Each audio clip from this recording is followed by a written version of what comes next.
Hi friends.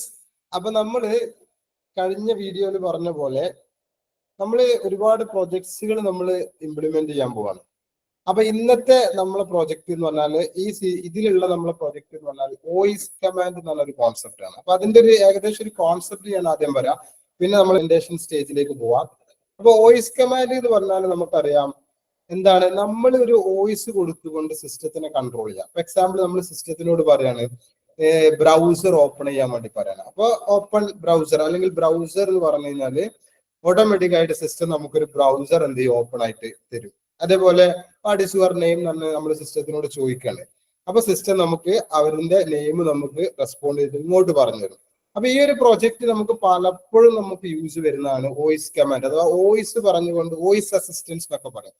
അഥവാ കണ്ണു കാണാത്ത ആളുകൾക്കൊക്കെ സംസാരിച്ചുകൊണ്ട് എന്ത് ചെയ്യാൻ പറ്റും, അവർക്ക് അതിൻ്റെതായ അവർക്ക് വേണ്ട റിസൾട്ടുകൾ സിസ്റ്റം അല്ലെങ്കിൽ മൊബൈലൊക്കെ നമുക്ക് ഇങ്ങോട്ട് പറഞ്ഞു കൊടുക്കും. ഓക്കെ, അപ്പൊ ഇത് വളരെ ഇമ്പോർട്ടന്റ് ആയിട്ടുള്ള ഒരു മേഖലയാണ്.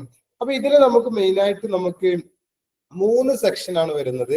ഒന്നെന്ന് പറഞ്ഞാല് വോയിസ് കമാൻഡ്, അഥവാ നമ്മൾ പറയാണ് അല്ലെ, അപ്പൊ സിസ്റ്റത്തിന് എന്ത് ചെയ്യാൻ പറ്റണം, നമ്മുടെ വോയിസ് റെക്കഗ്നൈസ് ചെയ്യാൻ പറ്റണം. ഫസ്റ്റ് പാർട്ട് ഇപ്പൊ വോയിസ് റെക്കഗ്നൈസേഷൻ അല്ലെങ്കിൽ സ്പീച്ച് റെക്കഗ്നൈസേഷൻ എന്ന് പറഞ്ഞ ഒരു കോൺസെപ്റ്റ് ആണിത്.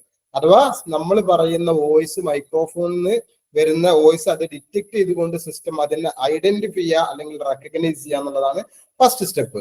ഇനി രണ്ടാമത്തെ സ്റ്റെപ്പ് എന്താ, ഞാനിപ്പോ വാട്ട് ഈസ് യുവർ നെയിം എന്ന് പറയുകയാണെങ്കിൽ അത് സിസ്റ്റം ഐഡന്റിഫൈ ചെയ്താൽ മാത്രം മതിയോ, അതിനെ ടെക്സ്റ്റ് ആയിട്ട് കൺവേർട്ട് ചെയ്യണം. വാട്ട് ഈസ് യുവർ നെയിം എന്ന് പറഞ്ഞാൽ ടെക്സ്റ്റ് ആയിട്ട് കൺവേർട്ട് ചെയ്യുക. അപ്പൊ ടെക്സ്റ്റിലേക്ക് എന്ത് ചെയ്യണം, വോയിസ് ടു ടെക്സ്റ്റ് കൺവേർഷൻ അവിടെ നടക്കുന്നുണ്ട്. എന്റെ വോയിസ് ടെക്സ്റ്റിലേക്ക് കൺവേർട്ട് ചെയ്തു.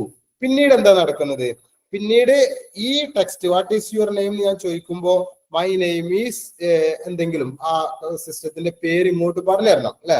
അപ്പോ നേരെ എന്ത് ചെയ്യാം, ഈ ടെക്സ്റ്റ് നമ്മൾ കിട്ടിക്കഴിഞ്ഞാൽ വാട്ട് ഈസ് യുവർ നെയിം എന്നുള്ള ടെക്സ്റ്റ് കിട്ടിക്കഴിഞ്ഞാൽ സിസ്റ്റം എന്ത് ചെയ്യും, അത് ചെക്ക് ചെയ്തിട്ട് എന്താണ് ചോദിച്ചതെന്ന് ചെക്ക് ചെയ്തിട്ട് തിരിച്ചിട്ട് സിസ്റ്റം ഇങ്ങോട്ട് പറഞ്ഞുതരാം. അപ്പോ text to voice my name is Umar എന്നാണെങ്കിൽ എന്ത് ചെയ്യും, മൈ നെയിം ഈസ് ഉമർ എന്ന ടെക്സ്റ്റ് നമുക്ക് സ്പീക്ക് ചെയ്ത് തരണം. ഓക്കെ, അപ്പൊ നമുക്ക് കേൾക്കും. അപ്പൊ ഓക്കെ, അപ്പൊ ഈ 3 കാര്യങ്ങളാണ് മെയിൻ ആയിട്ട് ഈ പ്രോജക്റ്റിൽ വരുന്നത്. അപ്പൊ നമുക്കിത് ഒറ്റയടിക്ക് നമ്മൾ ഇംപ്ലിമെന്റ് ചെയ്യുന്നില്ല, 3 പാർട്ടുകളായിട്ടാണ്. ഫസ്റ്റ് നമ്മൾ എന്ത് ചെയ്യും, സിസ്റ്റം ഒരു ടെക്സ്റ്റിനെ ഇങ്ങോട്ട് പറയുന്ന ഫസ്റ്റ് ഒരു വീഡിയോയിൽ ചെയ്യും. രണ്ടാമത്തത് എന്ത് ചെയ്യും, നമ്മുടെ സ്പീച്ച് ഐഡന്റിഫൈ ചെയ്യുന്ന അല്ലെങ്കിൽ റെക്കഗ്നൈസ് ചെയ്യുന്ന ഒരു പാർട്ട് അടുത്ത വീഡിയോ ആയിട്ട് ചെയ്യും. മൂന്നാമത്തത് രണ്ടും കൂടി ക്ലബ് ചെയ്തിട്ട് മൂന്നാമത്തത് ഓൾ പ്രൊജക്റ്റ് ആയിട്ട് എന്ത് ചെയ്യും, നമ്മൾ ഇംപ്ലിമെന്റ് ചെയ്യും. അങ്ങനെ ആകുമ്പോൾ നിങ്ങൾക്ക് വളരെ സിമ്പിൾ ആയിട്ട് ഇത് എന്ത് ചെയ്യാൻ പറ്റും, വലിയൊരു ഭാരമായിട്ട് തോന്നൂല. അല്ലെങ്കിൽ എന്താ പ്രശ്നം വെച്ചാല് ഒരുപാട് കാര്യങ്ങൾ ഒരു വീഡിയോയിൽ അല്ലെങ്കിൽ ഒരു ക്ലാസ്സിൽ നമ്മൾ പറയുമ്പോൾ നമുക്ക് ഭയങ്കര ടാസ്ക് ആയിട്ട് തോന്നും. അപ്പൊ എന്തായാലും നമ്മൾ ഈ 3 പാർട്ടായിട്ടാണ് ഉണ്ടാവുക. അപ്പൊ ഈ 3 പാർട്ടും അടുത്ത വീഡിയോകളിൽ വളരെ സിമ്പിൾ ആയിട്ട് നമുക്ക് എന്ത് ചെയ്യാം, ചെയ്ത് നോക്കാം. ഓക്കെ, എന്തായാലും നമ്മൾ അടുത്ത ക്ലാസ്സിൽ കാണാം. Thank you.